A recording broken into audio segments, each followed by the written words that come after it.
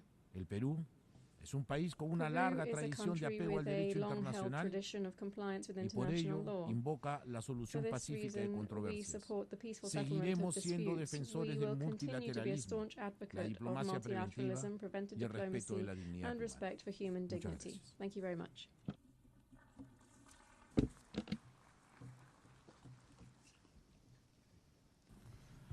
I thank the distinguished representative of Peru.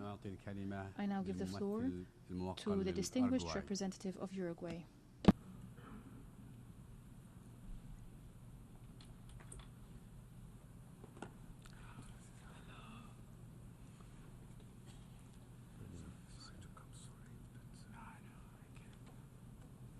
Muy buenas tardes. Very good afternoon. Señores copresidentes, distinguidas representantes, para Uruguay esta conferencia representa una oportunidad impostergable para poner fin a la profunda crisis humanitaria que se sufre en Gaza y avanzar hacia una paz justa y duradera entre Israel y Palestina en base al derecho internacional. La solución de dos estados representa la piedra angular del posicionamiento histórico en nuestro país en relación a la cuestión de Medio Oriente. Solución que defendemos desde el primer momento en que las Naciones Unidas comenzó a abordar este tema. Desde 1947, cuando el entonces representante permanente de Uruguay ante Naciones Unidas, el embajador Enrique Rodríguez Fabregat, jugó un rol importante en el plan de partición. Cuando Uruguay votó a favor de la resolución 181 de la Asamblea General y fue uno de los primeros países en reconocer al Estado de Israel y establecer relaciones diplomáticas en 1948, así como cuando Montevideo se convirtió en la primera capital de América Latina donde Israel estableció una embajada. Para ser consistente con dicha posición y porque consideramos que el reconocimiento del Estado palestino es una condición necesaria para la paz y no un resultado de la misma, en 2011 Uruguay dio un paso importante al reconocer a Palestina como Estado. Desde entonces, Uruguay mantiene una embajada en Ramallah y el Estado de Palestina mantiene su embajada en Montevideo. Hoy Uruguay participa de esta importante conferencia para reafirmar, más convencidos que nunca, nuestro compromiso con la solución de dos estados en base a las fronteras de 1967, única solución verdaderamente viable, por ser tanto la que permite respetar el principio de la libre determinación de los pueblos, como por ser la que puede propiciar una paz duradera en la región en la que israelíes y palestinos puedan convivir en paz y con seguridad. Uruguay es un Estado y una nación que tienen el respeto del derecho internacional su principal punto de referencia en política exterior, por lo que cuando las violaciones al derecho internacional humanitario son tan evidentes como las que se vienen registrando principalmente en Gaza, pero también en Cisjordania, condenar estos hechos se convierte tanto en un acto de consistencia básica de la política exterior de un Estado como en un imperativo moral. Por este motivo, el gobierno de Uruguay ha condenado los ataques de fuerzas israelíes contra la población civil palestina en general, e incluido recientemente sobre quienes se dirigen a los centros de distribución de ayuda humanitaria fijados por Israel en Gaza, y ha instado al gobierno de Israel de manera urgente a garantizar el acceso libre, seguro y sin restricciones de la ayuda humanitaria a través de las Naciones Unidas sobre la base de los principios del derecho internacional humanitario. Más de 56.000 palestinos han muerto desde octubre de 2023, en su mayoría mujeres y niños, y uno de cada 4 gazatíes enfrenta riesgo crítico de hambruna, según la OMS. La extensión de los asentamientos israelíes en los territorios palestinos ocupados, incluyendo Jerusalén Oriental, constituye una violación flagrante del derecho internacional y uno de los mayores obstáculos a la solución de dos estados y para alcanzar una paz justa y duradera, por lo que hemos demandado el cese de toda actividad de asentamiento. Uruguay rechaza toda acción que promueva cambios territoriales o demográficos en los territorios palestinos ocupados. En esta línea, Uruguay reafirma su respaldo a la opinión consultiva de la Corte Internacional de Justicia de julio de 2024 relativa a las consecuencias jurídicas de la ocupación israelí de los territorios palestinos, determinando que la ocupación es ilegal y que Israel debe poner fin a su presencia en los territorios ocupados. Señores copresidentes, Uruguay reconoce positivamente las decisiones tomadas recientemente por diversos Estados miembros de reconocer a Palestina como Estado. Este reconocimiento internacional contribuye a la búsqueda de un acuerdo de paz entre los dos Estados en base a derecho internacional y será un impulso para que Palestina pueda ser aceptada como miembro pleno de esta organización. Uruguay continuará exigiendo el cumplimiento del derecho internacional, de los derechos humanos y el derecho internacional humanitario en Palestina Palestina y en Israel. Resulta fundamental retomar y apoyamos los esfuerzos diplomáticos con el objetivo de alcanzar un cese al fuego inmediato y permanente, el acceso sin retraso de la ayuda humanitaria con base a los principios del derecho internacional humanitario y la liberación inmediata de todos los rehenes. Con renovada convicción en el derecho internacional, en la diplomacia y en la paz, Uruguay reafirma su firme e inquebrantable compromiso con la solución de dos estados y con el derecho de los pueblos a vivir en seguridad, libertad y dignidad. Thank you very much.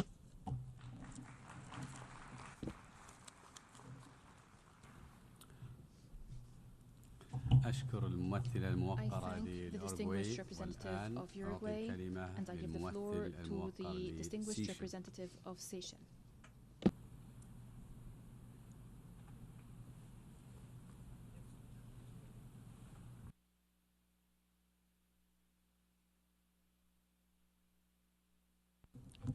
Co-chairs, Excellencies, distinguished delegates, Seychelles extends its sincere appreciation to France and Saudi Arabia for their leadership as co-chairs during this pivotal moment, when the vision of a two-state solution feels more distant than ever.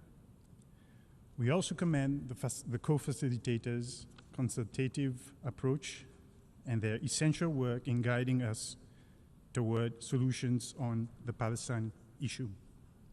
We gather here today not just to exchange statements, but to collectively reaffirm our responsibility. The need for principled action by this body and by the broader international community is greater than ever. We must ensure that a just and sustained outcome for Palestine remains within reach, and that our collective efforts are not merely rhetorical, but grounded in implementation. The paralysis of the Security Council and rising unilateral actions have deepened the crisis.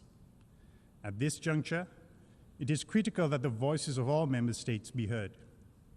If there is to be true consensus on peace, it must be broad, inclusive, and unwavering in its commitment to international law. At a time when countless lives have been lost and an entire population continues to live under the weight of conflict, the urgency of global action cannot be overstated. The two-state solution, with Israel and Palestine living side by side in peace and security, remains the internationally recognized framework for resolution. It is rooted in key UNSC resolutions, including 242, 338, 1397, and 2334, and supported by decades of international consensus. Yet, the situation on the ground continues to deteriorate. The violence against civilians, the devastation in Gaza, and the absence of any possible political horizon have made the path to peace appear increasingly elusive. The status quo is not only untenable, it is dangerous. It fosters despair, radicalization, and deepens distrust. The United Nations must respond with renewed clarity and determination. It must continue to uphold the legal foundations of the two-state solution and strengthen the support for Palestinian institution building and economic development, including through agencies such as UNRWA, which remains essential to the well-being of millions of Palestinians. At the same time, the protection of civilians is paramount. Humanitarian assistance must be allowed to flow without obstruction, particularly in Gaza, where the humanitarian situation remains deeply concerning. A permanent ceasefire is urgently needed. The immediate and unconditional release of all hostages must be ensured. These are not merely political objectives, but shared humanitarian responsibilities. The right to life, dignity, and peace must be safeguarded for all. Seychelles reaffirms its unwavering commitment to the peaceful resolution of the question of Palestine, grounded in the principle of equal rights and the self-determination of peoples.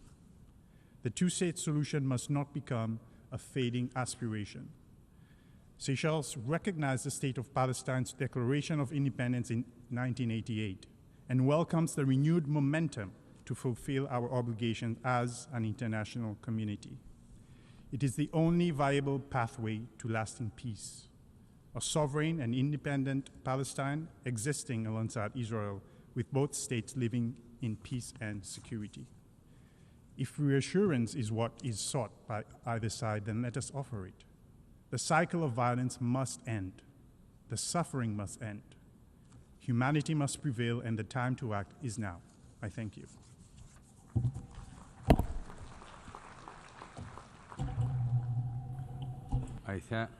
أشكر الممثل الموقر لسيشل والآن أعطي الكلمة للممثل الموقر لبولندا. Floor to the distinguished representative of Poland.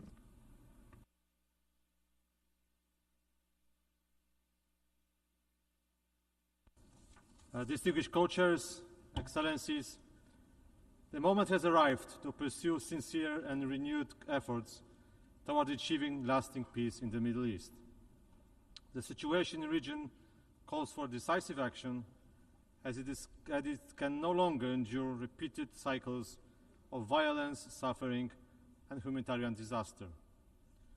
Poland's position on the main topic of the conference is clear.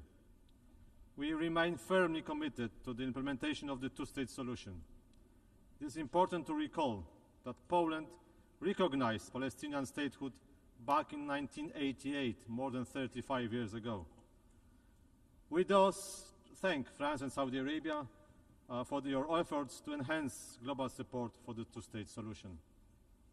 To realize this goal, Poland maintains that Israel's long-term security can only be achieved by the diplomatic engagement with its neighbors.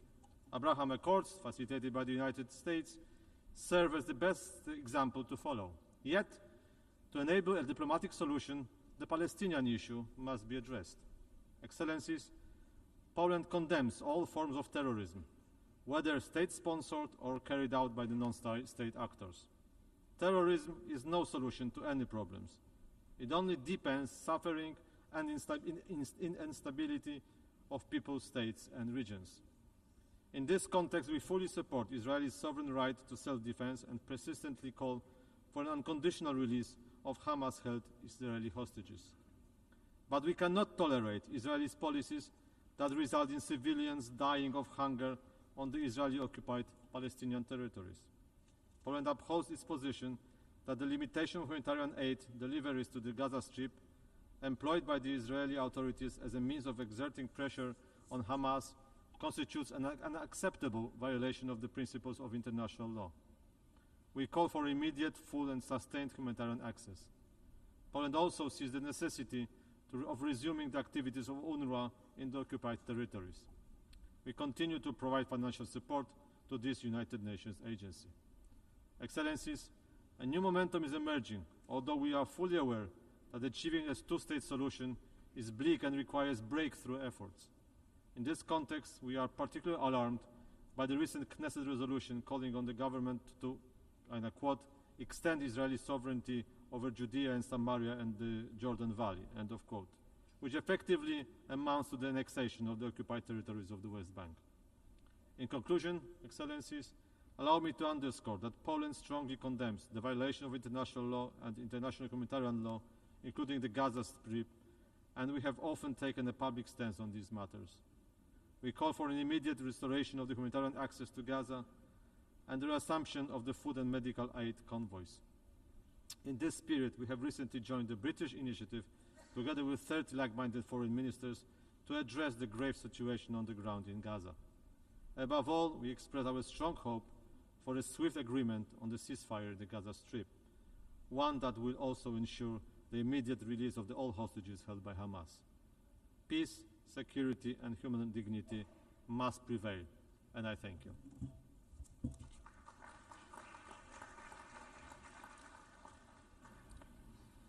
أشكر الممثل الموقر لبولندا والآن أعطي الكلمة للممثل الموقرة لبروناي دار السلام. Distinguished representative of Brunei Dar es Salaam.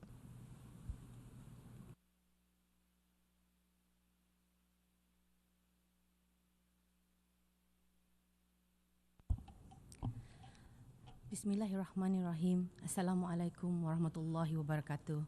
A very good afternoon. Co-chairs, Excellencies, distinguished delegates, Brunei Darussalam appreciates Saudi Arabia and France for their leadership to advance a just, comprehensive, and lasting resolution on Palestine. We also appreciate the co-chairs of the working groups for the tireless efforts and work in ensuring substantive outcomes for the conference. It was unfortunate that this conference was postponed at a time when there was momentum towards sustainable peace.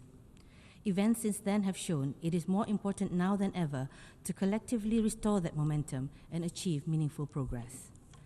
Brunei has long advocated for the two-state solution as the only solution for peace in the Middle East. It is the realization of the two states living side by side in peace with one another as good neighbors based on pre-1967 borders with East Jerusalem as the capital of an independent and sovereign state of Palestine. This framework, endorsed by the United Nations and supported by the majority of the international community, must be respected, and the path towards ending decades of occupation, territorial expansion, and conflict. Yet why has this not materialized? Certainly not due to lack of intention. There have been about 299 resolutions adopted under the Security Council alone, reflecting clear and consistent commitment grounded firmly in principles of international law and human rights. Failure therefore lies in the lack of action, lack of sincerity in recognizing and accepting the two-state solution, and lack of international will to enforce compliance. The failure to implement obligations under international law and United Nations resolutions perpetuates a cycle of violations leading to untold suffering and violence, and ultimately acts that have increasingly been recognized as amounting to genocide. Those resolutions reflecting the collective will of the international community must be honored to ensure they do not remain mere words on paper. We therefore welcome the initiative by the Hague Group of countries in holding accountable the occupying power for the continued violations. Although Brunei Darussalam is a small state, we are committed to supporting the peace process through various means, whether political, financial, humanitarian, or capacity building for the long-term future and development of Palestine. We welcome efforts to reconstruct Gaza and hope that initiatives such as the recent meeting of the Conference on Cooperation among East Asian Countries for Palestinian Development, CPAD, and the widely supported Arab Plan will materialize into tangible proposals. We also believe that regional organizations have an important role to play in global efforts, and we pledge to work within organizations that we are a member of, such as the OIC and ASEAN, to explore avenues to support and recognition of the two-state solution. Brunei Darussalam reaffirms its unwavering support of and strongly calls for the admission of the State of Palestine as a full United Nations member state. This recognition would demonstrate not only our steadfast commitment to the two-state solution, but also reflect the global consensus towards justice and self-determination. Co-chairs, Excellencies, we stand at a critical juncture. For the eventual realization of two states and towards a future of reconstruction and economic viability, trust is key. However, trust can only be felt if there is commitment. A commitment by all sides to immediately cease the violence and to halt activities which breed the violence.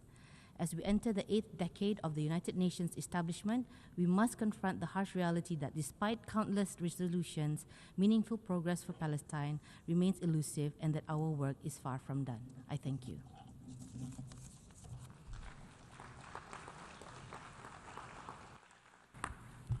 أشكر الممثلة الموقرة لبروناي دار السلام والآن أعطي الكلمة للممثلة الموقرة لقبرص.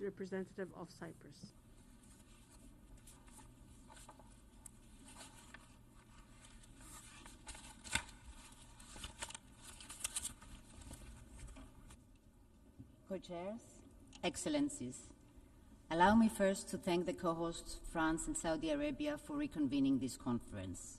Your vision and leadership are to be applauded. Cyprus has been actively supporting the coordinated initiative of the Global Alliance from the beginning. This conference today is the pinnacle of intensive preparatory meetings in the last year and action-based results in the respective working groups. Excellencies, our participation is testament to Cyprus's resolve to address the political and humanitarian catastrophe unfolding. Last week, we joined over dozen countries in a joint statement underscoring how the suffering of civilians in Gaza has reached new depths and unequivocally opposing any steps towards territorial or demographic change in the occupied Palestinian territories. What is happening on the humanitarian front is unacceptable. We call for immediate, unimpeded access and sustained distribution of humanitarian assistance at scale into and throughout Gaza, and for humanitarian organizations to work independently and impartially to save lives and reduce suffering. The path to peace, stability, and security in the Middle East is the only way forward for a future in which Israelis and Palestinians coexist in dignity and prosperity, side by side in a two-state solution. There is no other alternative. Building also on previous proposals, including the Arab Peace Initiative, to lending a new momentum, every step that reconnects the common denominators to meet the legitimate aspirations and security needs of both Palestinians and Israelis must be encouraged. Let me underscore that Cyprus has recognized the state of Palestine since 1988. We have a long-standing position in line with international law, whilst always trying to act as a bridge for regional stability. This is a fundamental premise from which we have never deviated. Ladies and gentlemen, the October 7th terrorist attacks and the outbreak of the war in Gaza has caused immense human suffering. Prolonging the political deadlock and endangering an unprecedented regional confrontation must be prevented. Our principal stance has been consistent. We condemn all attacks against all civilians who must be always protected in accordance with international humanitarian law. Immediate and sustained regional de-escalation is imperative. The situation on the ground is deteriorating daily. We cannot overemphasize the urgency of a lasting ceasefire. We cannot overemphasize the imperative need for the immediate release of all hostages. To this end, we welcome the critical and sustained efforts by Egypt, Qatar, and the United States to achieve a ceasefire agreement. Equally paramount is for Israel to comply with all its obligations by lifting restrictions to enable the unimpeded flow of humanitarian aid throughout Gaza at scale, in line with the humanitarian principles. We exert our full support to the intensified engagement of the European Union with Israel for yielding substantial progress on the ground for the civilians, for which the role of the UN humanitarian community is indisputable. Cyprus is ready to do its part, complementing the efforts and actions of others in alleviating the suffering. The humanitarian maritime route can be reactivated for additional, urgently needed assistance. We are also unequivocally against displacement. In this regard, we welcome the Arab Recovery and Reconstruction Plan as a solid basis for further discussion on governance, security, and funding. Excellencies, during his visit to Israel and Palestine in early May, President Christodoulidis firmly conveyed these messages. The preceding steps to move away from the horrors of the war must be interlinked with a set of basic political understandings. Let me outline the following points. The legitimate Palestinian cause must not and cannot be associated with terrorist groups or acts. Terrorists can never have an excuse. We believe that Hamas cannot have any future role in Gaza. But at the same time, we must not forget that Hamas is not the Palestinian people. The West Bank must not become the next battlefield. Settlement expansion and settler violence undermine the prospects of a viable way out of the crisis. Given the gravity of the situation on the ground, it is paramount to continue our support to the Palestinian Authority's reform pathway. Revamping the Palestinian Authority politically, financially, and through technical means in order to assist it in assuming also its responsibilities in Gaza. Cyprus is fully committed to this, particularly in view of our upcoming presidency of the European Union. A Palestinian state with the West Bank and Gaza as integral parts of it, and East Jerusalem as its capital, living side by side in peace and security with Israel, is the aim. Ladies and gentlemen, we are confident that this high-level international conference can further create the conditions necessary for a peaceful resolution of the conflict through effective and sustained diplomacy. It is a complex task, but an urgent one, and it's never too late. A peaceful Middle East will represent a new era that is so desperately needed. It will also deliver an ambitious source of opportunities for a more prosperous, more interconnected, and more integrated region with mutual benefits for all its people and beyond. I thank you.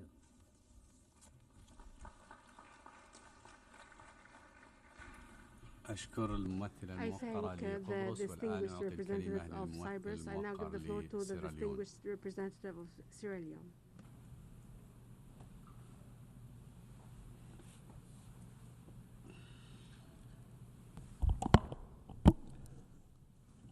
Distinguished co-chairs, Excellencies, Sierra Leone thanks the co-chairs, the Republic of France and the Kingdom of Saudi Arabia, for convening this high-level international conference on the peaceful settlement of the question of Palestine and the implementation of the two-state solution pursuant to a General Assembly mandate.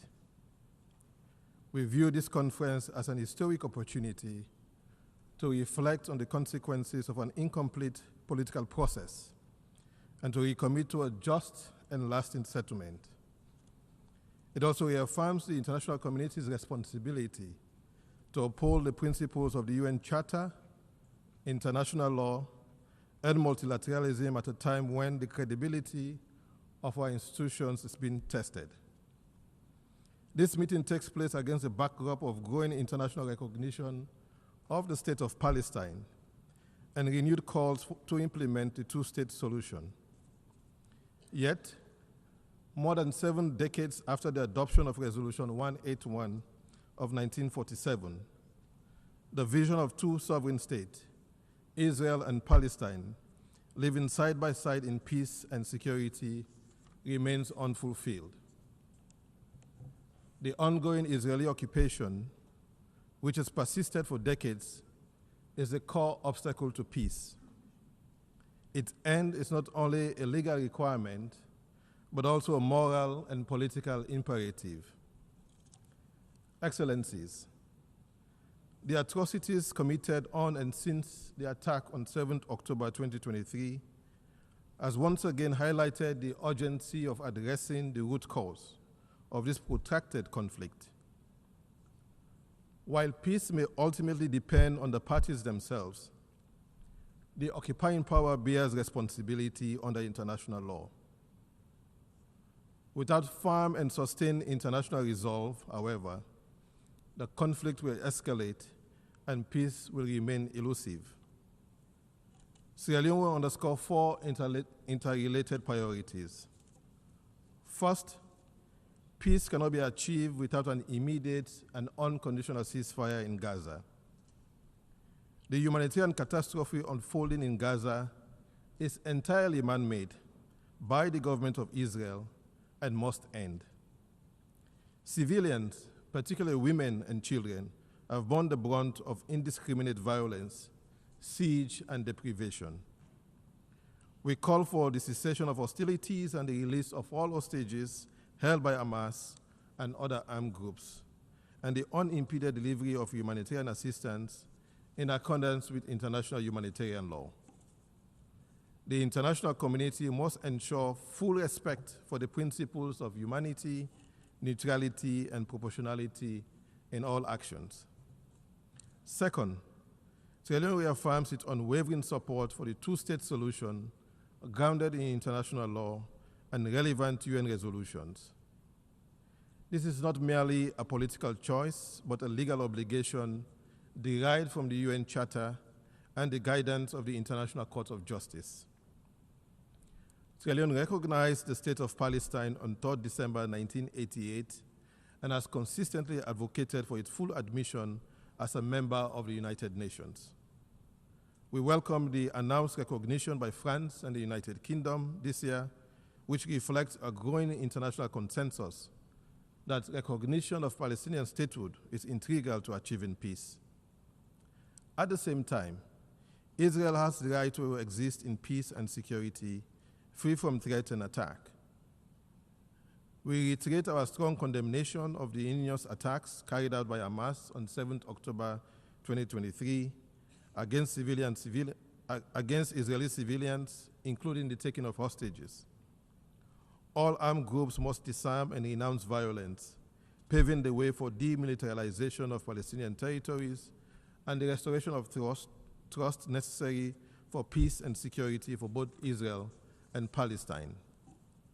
Third, international law must remain the foundation of all efforts towards peace. The International Court of Justice advisory opinion of 9 July 2004 on the legal consequences of the construction of a wall in occupied Palestinian territory affirmed that Israeli settlements violate international law. The court's more recent advisory opinion of 19 July 2024 concluded that Israel's continued presence in occupied Palestinian territory is unlawful and must end as rapidly as possible. These legal findings leave no room for ambiguity. The occupation is illegal. Settlement must be dismantled. States have an obligation not to recognize, aid, or assist unlawful actions. Those who support policies that contravene international law risk incurring international responsibility. The same applies to violations that may amount to genocide or other serious crimes under international law. In this regard, Sierra Leone notes the ongoing proceedings before the ICJ initiated by the Republic of South Africa under the Genocide Convention. Accountability, including through independent investigations, is indispensable to justice and reconciliation. Fourth, a comprehensive approach to peace must address not only the end of occupation, but also the conditions necessary for coexistence. All parties must guarantee civil, political, economic, social, and cultural rights, including the right to life, liberty, security, education, and freedom of expression. Ensuring these rights foster trust, justice, and reconciliation, particularly where violations have occurred. Excellencies, the ongoing conflict in Gaza and the West Bank is a stark reminder that peace cannot be imposed by force. Unless the legitimate concerns of both Israelis and Palestinians are addressed, that is, Israel's security and Palestinian freedom from occupation, right to self-determination, violence will persist. The international community must use its collective influence to support a political process that delivers concrete results. This conference must therefore go beyond declarations. It must generate actionable outcomes to end the occupation, halt settlement expansion, ensure accountability, and create conditions for two states to live side by side in peace and security. Women and youth who have borne disproportionate burdens during this conflict must be fully included in all peace and peace-building efforts as mandated by the Women Peace and Youth Peace and Security agendas. In conclusion, Sierra Leone stresses that the status quo is unsustainable. This conference represents a critical opportunity to break the cycle of violence and impunity. We urge all parties to engage in good faith dialogue and to respect the outcomes of this conference. Sierra Leone stands ready to work with all partners to advance a just, comprehensive, and lasting settlement of the question of Palestine, particularly in our current tenure in the Security Council. I thank you.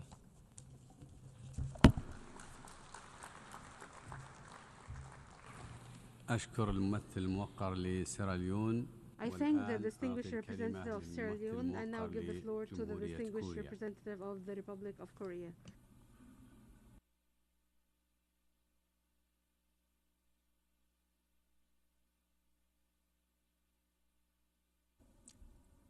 Co-chairs, excellencies, and distinguished delegates, I would like to join other delegations to thank the French Republic and the Kingdom of Saudi Arabia for hosting this meaningful conference regarding the two-state solution.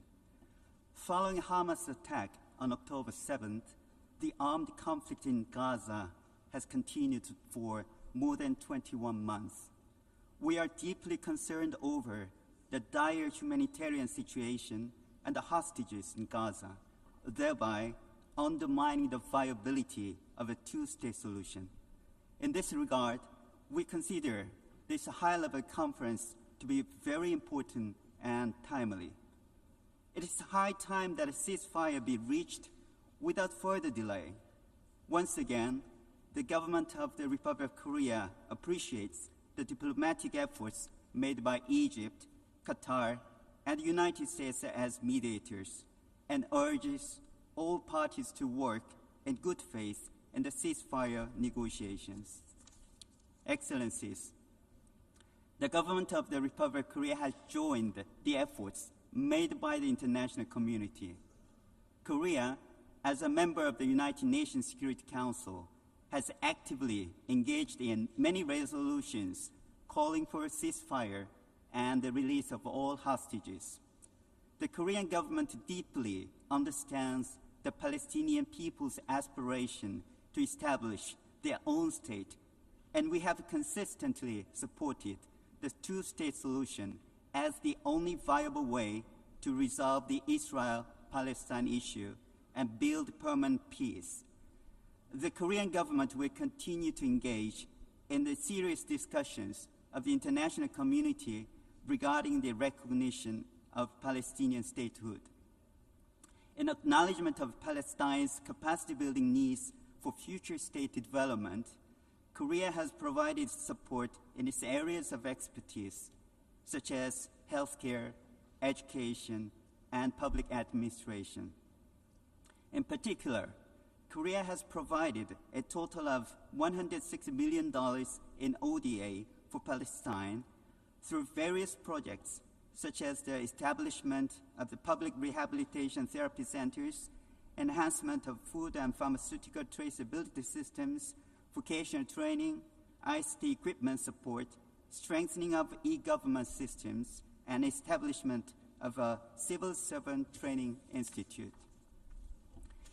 The Republic of Korea remains committed to educational and training support to enable young Palestinians to shape their future with dignity and independence. We will work closely with Palestine to find empowerment programs in line with the National Development Pact for the future of Palestine. The Korean government has also steadily increased its regular contributions to the relevant UN agencies, including UNRWA, as well as humanitarian aid to Palestinians. We believe there is a need for the safe, rapid, and unimpeded delivery of UN-led humanitarian aid. Taking this opportunity, we are pleased to announce that Korea has provided an additional $30 million in humanitarian aid to civilians affected by the situation in Gaza this year. We hope that this assistance will lead to improvements in the humanitarian situation in Gaza, particularly regarding food, water, healthcare, education, and shelter. Excellencies, in the face of this unprecedented crisis, we are gathered here to once again light the torch of hope for a political horizon. The Korean government reaffirms its commitment to play its active part in the international efforts to build peace and stability based on the two-state solution. I thank you.